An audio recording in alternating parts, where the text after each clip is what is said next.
I've always chose to love, although people constantly have no idea what love really is.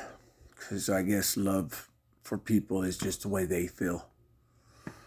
And I've always chosen to love past the way I feel into the void of love that I was actually very scared to walk down or walk into.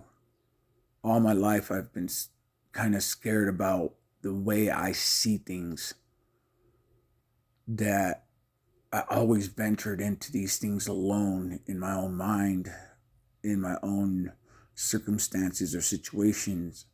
And love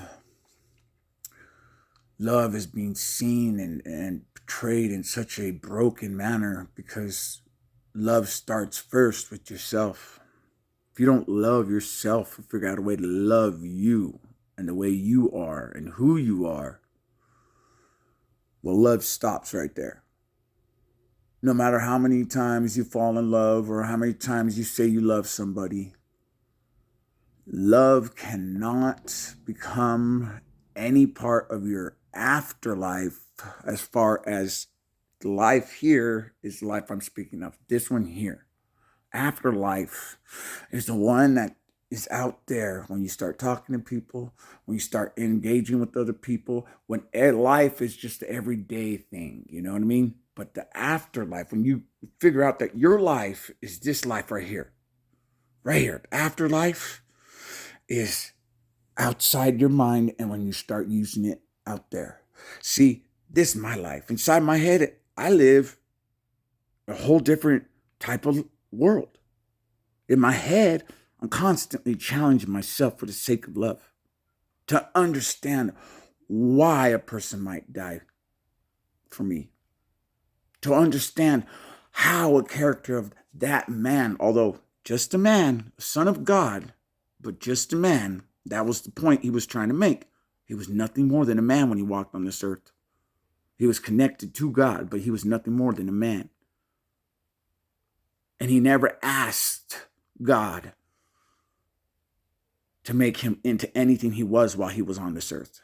He was the way he was because he was nothing more than just a man who was created by a magnificent God. And all of us are not connected to him. We are like him. Love for real. Love through people's hate, love through people's dislike for you, love for the right reasons, and constantly push to love for the right reasons, that no matter how you feel, that love may prevail. No matter how other people feel, love may prevail. Feelings are temporary. Love is absolute when it's right. Love right. Represent yourself today. Love yourself today. Take time for yourself today. Open your mind to understand that starts with loving yourself. Every step of trying to find what this life is about is starting with yourself and loving yourself, respecting yourself, and taking the time to make sure you are the character you are in here, not that they're different. Love always for the sake that love prevails, not for the sake that my feelings are filled with love. Love y'all.